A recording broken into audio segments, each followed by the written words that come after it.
A new CBC investigation has found that over the past decade, suspended police officers in Ontario have cost taxpayers at least $134 million. Until recently, suspended officers accused of breaking the law or their code of conduct had to be paid a full salary while their case was investigated. That's millions spent for officers to essentially stay at home, and in some cases for years. The CBC senior data journalist Valerie Ouellette is here with this story. Valerie, the database compiled a lot of these suspensions, hundreds of them. What are the findings? Well, this is an investigation that was led by my Ottawa colleague, Julie Ayrton. And so she started crunching the data, compiling 450 suspension with pay cases over the past decade, after finding out that Ontario is actually the only province that still makes it mandatory for all suspended officers to be paid at their full salary, regardless of the gravity or the severity of the allegations that are made, and regardless of the length of time that they will spend paid to stay home, essentially, while their investigation continues. And so we found that most of these officers are suspended, not days, but years. Wow. The median time is 1.5 years, but some officers have been suspended and are still suspended to this day, 7, 8, 9 years. So here's how the data breaks down. So as you can see, these are the biggest police forces in the province, but they are also the most expensive when it comes to the number of suspensions. So we have Toronto Police Service, we have the OPP, and then we have the reason why these officers are actually suspended. You can see here more than a third of these allegations are related to gender-based violence, including sexual harassment and sexual assault allegations. And then finally, we can see what actually happens to these officers after the suspensions are resolved. And you can see that 39% of them are actually back at work.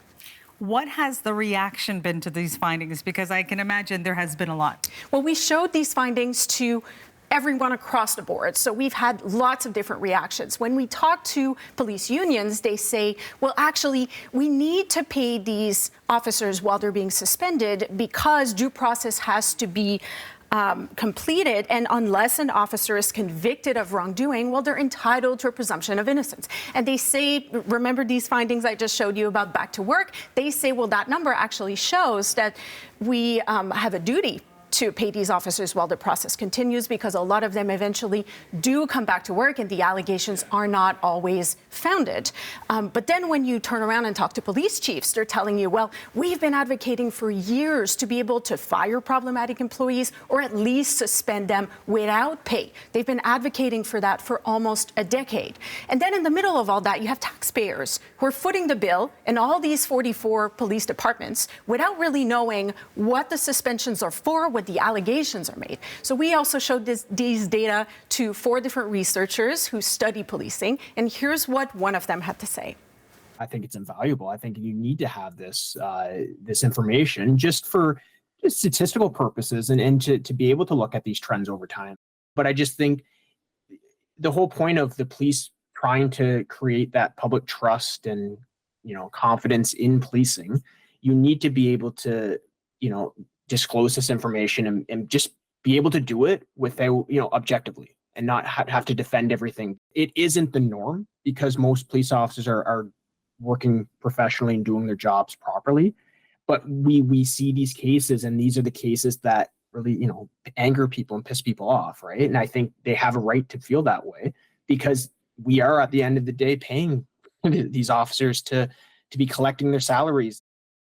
Now, it's important to say, and our researcher just mentioned it, that it isn't the norm. So these suspensions, it sounds like a really big number, but there's 438 police officers that are included in our database, and that's less than 2% of all police officers that are currently on duty in Ontario. And lastly, and you mentioned it, there is a change that was just enacted in Ontario at the beginning of this month that will allow for some suspensions without pay.